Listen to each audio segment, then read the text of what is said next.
जिनको Z+ श्रेणी की सुरक्षा प्राप्त है, दिल्ली के 3 बार के निर्वाचित मुख्यमंत्री की मुलाकात आप शीशे की दीवार खड़ी करके कराते हैं। भारतीय जनता पार्टी ने, प्रधानमंत्री जी ने इस कार्रवाई से यह जाहिर कर दिया गया है कि उनके मन में पूरी तरीके से एक नफरत, दुर्भावना और बदले की भावना अरविंद केजरीवाल जी के प्रति भरी हुई है। अपने ही देश में अपने ही एक मुख्यमंत्री के साथ ऐसा व्यवहार कर रहे हैं आप प्रधानमंत्री जी। 24 घंटे सीसीटीवी की निगरानी, 24 घंटे प्रताड़ित करने की योजना, 24 घंटे इस बात में आपका दिमाग काम कर रहा है कि कैसे अरविंद केजरीवाल का मनोबल गिर जाए, कैसे उनको और उनके परिवार को अपमानित किया जाए, कैसे उनके पार्टी के नेताओं को अपमानित किया जाए और उनका मनोबल तोड़ा जाए। मैं प्रधानमंत्री जी आपको बताना चाहता हूं, ये अरविंद केजरीवाल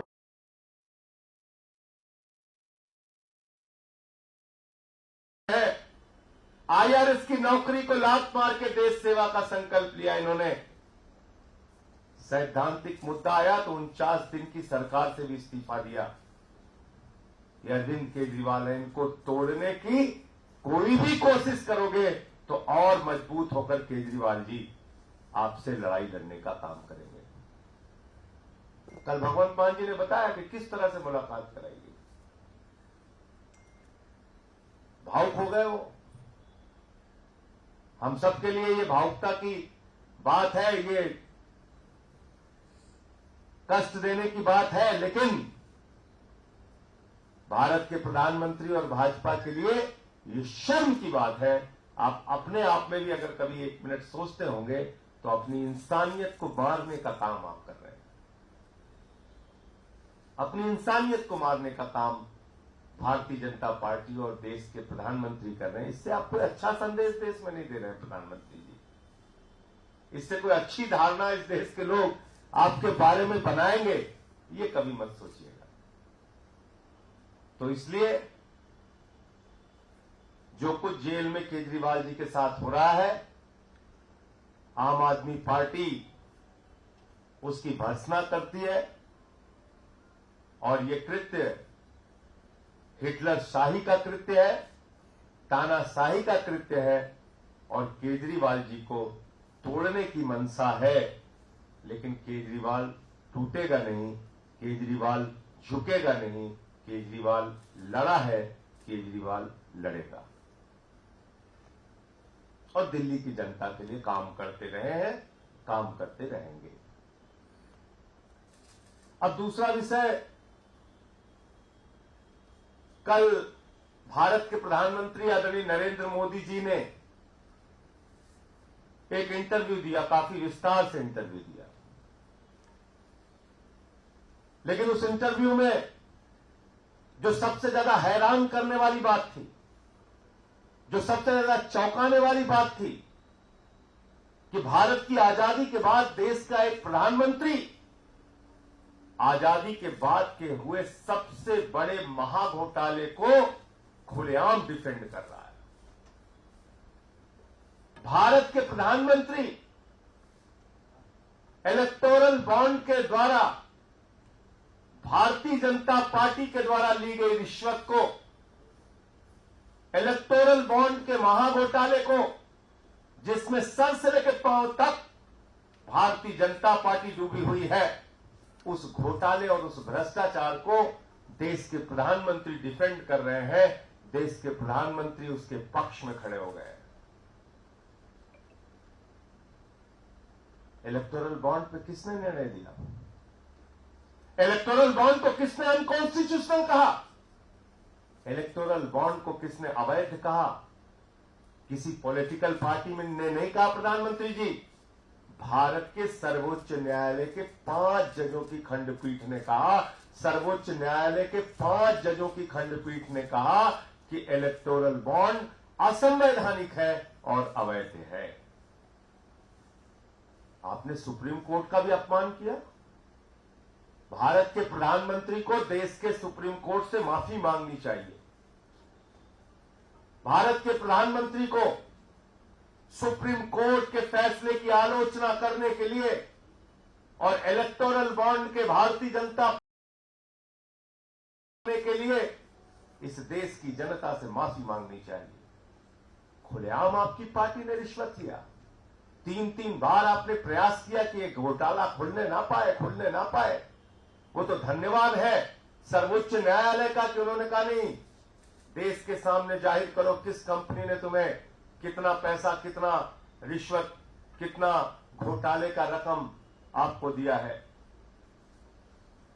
और जब पता चला तो देश के सामने पूरा सच बीजेपी का आया। इस देश की आजादी के बाद मैं बार बार कहता हूं, देश की सबसे भ्रष्ट पार्टी का नाम है भारतीय जनता पार्टी।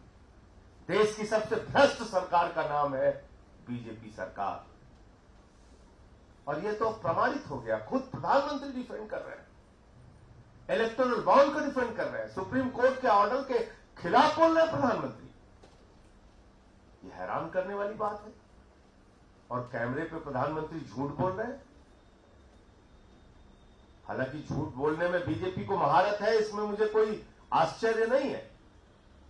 उनकी पार्टी का नाम ही है भारतीय झूठा पार्टी। लेकिन आप देखिए, प्रधानमंत्री कह रहे हैं अरे हमें तो इतना ही पैसा मिला, उतना ही पैसा मिला। नहीं मान्यवर, आपकी अकेली पार्टी को 65% धन मिला है। 65% इलेक्टोरल बॉन्ड की 65% रिश्वत अकेले बीजेपी को मिली है। इलेक्टोरल बॉन्ड के जरिए 65% इलेक्टोरल बॉन्ड के जरिए 65% की धनराशि, रिश्वत की रकम अकेले भारतीय जनता पार्टी को मिली है। और आपका तो मनी ट्रेल भी पकड़ लिया गया। शराब घोटाले के मुख्य घोटालेबाज शरद रेड्डी से 60 करोड़ रुपए भारतीय जनता पार्टी ने लिया है। शराब घोटाले में तो आप शामिल है प्रधानमंत्री जी, आपकी पार्टी शामिल है। रिश्वत तो आप लोगों ने ली है। और इतनी सारी कंपनियों की डिटेल आ गए, अब भी आप बेशर्मी से डिफेंड कर रहे हैं। आज कंपनी से आप रिश्वत ले रहे हैं, कल आप उसको ठेका दे रहे हैं, आज रिश्वत ले रहे हैं, कल ठेका दे रहे हैं, आज रिश्वत ले रहे हैं, कल ठेका दे रहे हैं, आज रिश्वत ले रहे हैं, 10 दिन बाद ठेका दे रहे हैं। ये संयोग है या दुर्योग है प्रधानमंत्री जी? ये संयोग है या दुर्योग है? ये संयोग है या रिश्वत का खेल है? ये संयोग है या भ्रष्टाचार का खुला खेल है? इस देश की जनता को बताइए। आपने ईडी के छापे मरवाए, सीबीआई के छापे मरवाए, और जिन कंपनियों पे ईडी और सीबीआई के छापे मरवाए, उन्हीं कंपनियों से आपकी पार्टी ने चंदा लिया, भारतीय जनता पार्टी ने। फिर भी आप बेशर्मी से उसको डिफेंड कर रहे हैं। कितने प्रमाण चाहिए ईडी को? कितने प्रमाण चाहिए सीबीआई को? कितने प्रमाण चाहिए जांच एजेंसियों को? अब तक भारतीय जनता पार्टी के नेताओं से पूछताछ क्यों नहीं हुई? इलेक्टोरल बॉन्ड देने वाली कंपनियों से पूछताछ क्यों नहीं हुई? इलेक्टोरल बॉन्ड देने वाली कंपनियों से क्यों नहीं यह जाना गया कि किस कारण से उन्होंने रिश्वत दी और कैसे उनको ठेका मिल गया बड़ा बड़ा? शरद रेड्डी तो गिरफ्तार था, फिर भी आपको 60 करोड़ रुपए चंदा दे दिया उसने। शराब घोटाले का मुख्य आरोपी था। और यह भी साबित कर दिया प्रधानमंत्री जी ने कि 10 साल में प्रधानमंत्री जी ने इस देश की जनता के लिए कोई काम नहीं किया।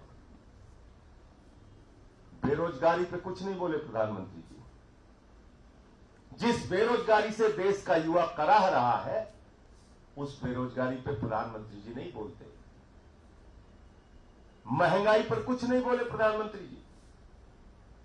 गैस का सिलेंडर हो, पेट्रोल का दाम हो, डीजल का दाम हो, सरसों के तेल का दाम हो, आपके शासनकाल में आसमान पे पहुंच गए। लेकिन आपने एक शब्द महंगाई के सवाल पर नहीं बोला, जिससे गरीब की कमर टूट गई। उस महंगाई के सवाल पे आप चुप रहे। आपने अग्निवीर के सवाल पे कुछ नहीं बोला। आपने एमएसपी का सवाल, जिसके कारण 750 किसानों ने अपनी शहादत दी, उस सवाल पे कुछ नहीं बोला। क्या हुआ? 2 गुना आय का किसानों के? पक्के मकान का क्या हुआ? काले धन का क्या हुआ? 15 लाख करोड़ रुपए आपने अपने पूंजीपति मित्रों का माफ कर दिया। 3,53,000 करोड़ रुपए सेटलमेंट के जरिए आपने अपने चंद पूंजीपति मित्रों का माफ कर दिया। देश की जनता के हिस्से में सिर्फ 5 किलो राशि। आपके मित्रों को 2.5 लाख करोड़ रुपए का कर्जा, हजारों हजार करोड़ रुपए बैंकों का लूट के विदेशों में बैठ के भारत की व्यवस्था को चला रहे हैं। इस पे आप प्रधानमंत्री जी कुछ नहीं बोलेंगे।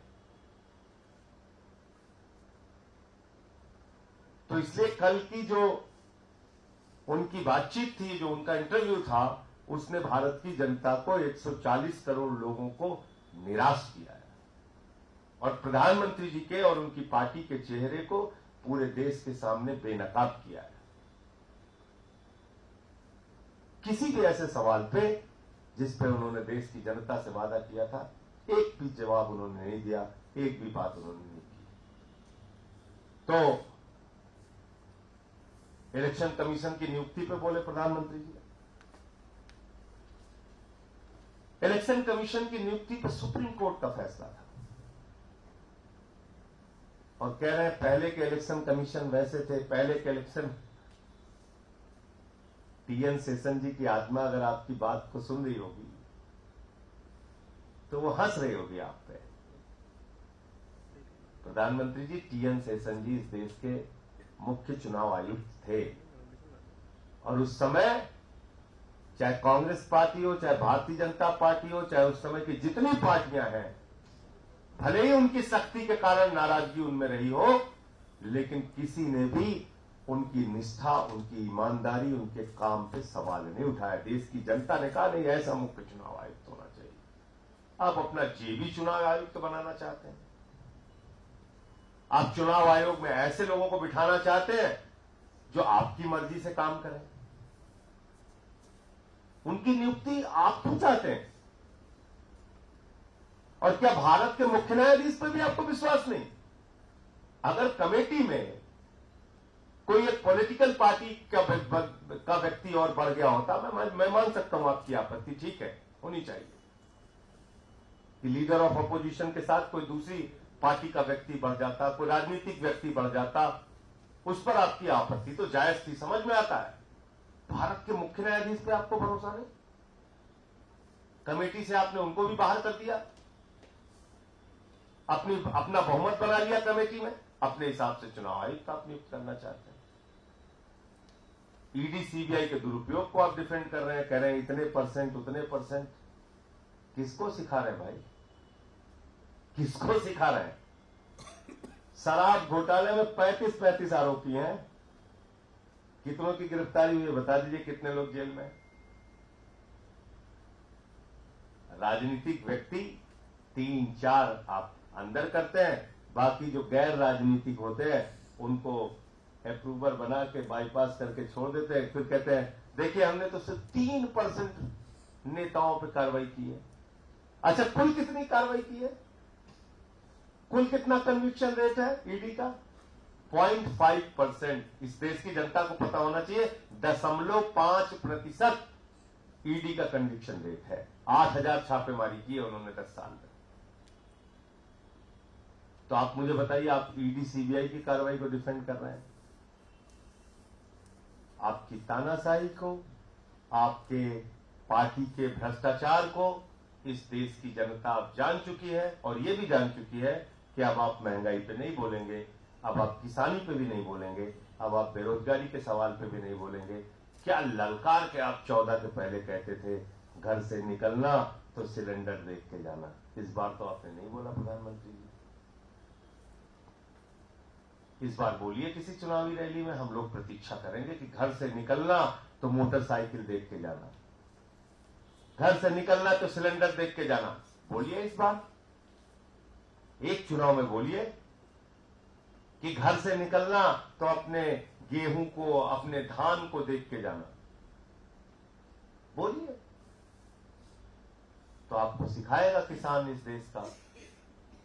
देश का नौजवान, इस देश की माताएं बहनें जो महंगाई से, बेरोजगारी से, अपनी समस्याओं से, अपनी दुश्वारियों से जूझ रहे हैं। तो मुझे इतनी बात कहनी थी। आपका कोई प्रश्न हो तो आप पूछ सकते हैं।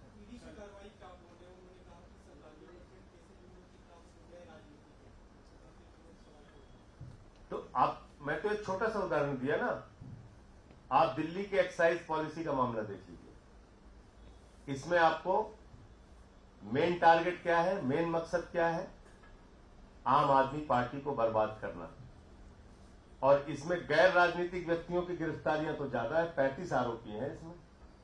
और राजनीतिक व्यक्ति में अरविंद केजरीवाल हो गए, मनीष सिसोदिया हो गए, संजय सिंह हो गए और के कविता हो गई, 4।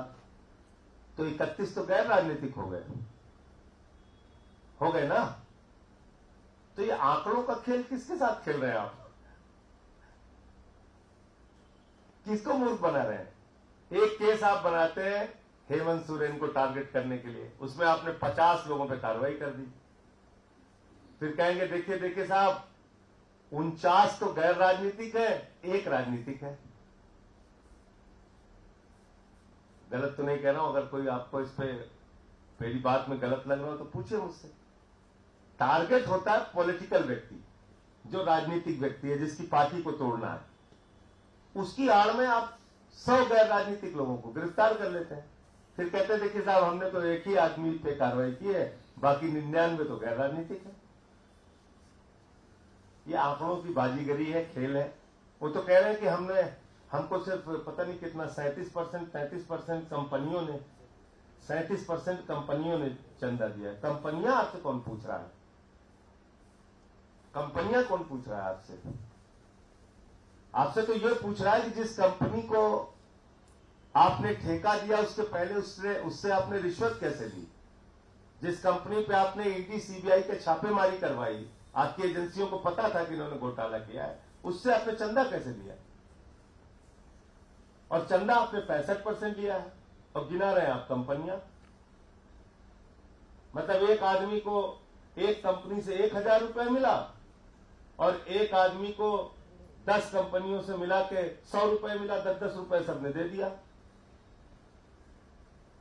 तो आप कहेंगे हमको तो एक कंपनी से मिला, उनको 10 कंपनी से मिला, उनको मिला 100 रुपए, आपको मिला 1000 रुपए। पता नहीं क्या क्या आप कंपेयर करते रहते हैं, कैसे देश की। अरे ये मूर्ख बनाने की पराकाष्ठा हो चुकी है प्रधानमंत्री जी। अब तो मूर्ख शब्द भी आपसे शर्माने लगा है। मूर्ख शब्द भी शर्माने लगा है कि यार कितना हमारा इस्तेमाल करोगे तुम। तिहाड़ जेल के बारे में आपने बताया कि अरविंद केजरीवाल के साथ गलत तरह का व्यवहार हो रहा है। तिहाड़ जेल का ये कहना है जेल मैनुअल के हिसाब से, सुप्रीम कोर्ट के आदेश के हिसाब से ये मुलाकात करवाई गई है और वो जो नियम बनाए वो दिल्ली सरकार ने ही बनाए। एकदम ठीक है। उसमें 602 और 605 पढ़ लीजिए आपने, मैंने पिछली बार भी बोला था। 602 और 60, और मैं किसी का नाम नहीं लूंगा।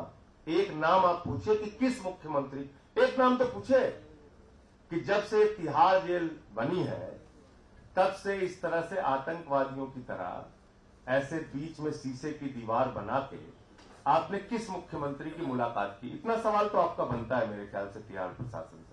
उनको नाम बताने दीजिए, उनसे पूछिए तो कि भैया किस मुख्यमंत्री की मुलाकात आपने इस तरह से कराई है आज के पहले। तो इसलिए मैं कह रहा हूं कि केजरीवाल के प्रति नफरत, दुर्भावना और एक आपका तानाशाही का रवैया है।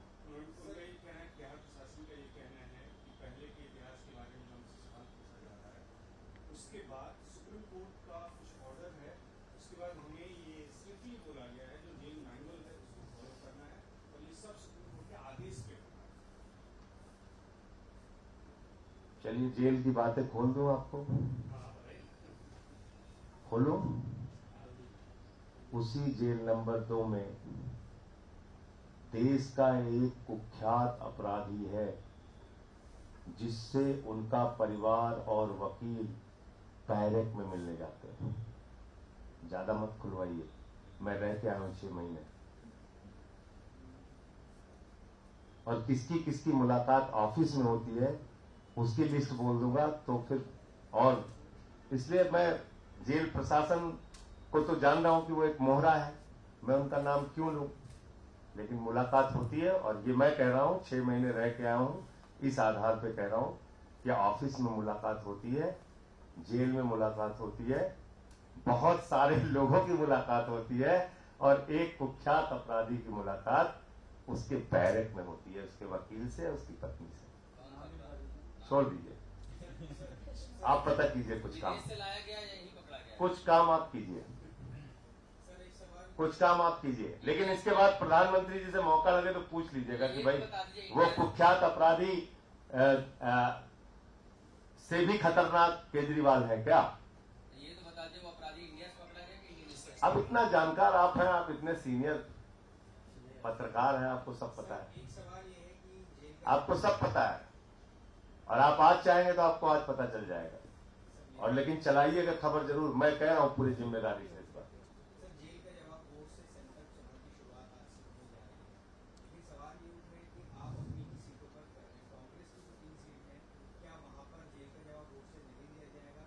कोऑर्डिनेशन कमेटी की बात हुई थी, अभी तक कोई कोऑर्डिनेशन कमेटी फॉर्म नहीं हुई है, ज्वाइंट कैंपेनिंग की बात हुई थी, अभी तक कोई रणनीति सामने नहीं आ रही, क्या नहीं लगता इसका? देखिए, अभी कैंडिडेट डिक्लेयर करने में कांग्रेस पार्टी ने विलंब किया, तो जैसे ही कैंडिडेट उनका डिक्लेयर हो गया है, हम लोग बातचीत करके और जो भी एक संयुक्त रणनीति होगी, और हमने तो हमेशा कहा है 7 सीटें हमें जीतना, संयुक्त रणनीति बना के हम लोग काम करेंगे। और इसमें कोई सवाल ही नहीं है, जहां जहां उनके कैंडिडेट हैं हम सपोर्ट करेंगे, जहां हमारे हैं उनके लोग सपोर्ट करेंगे।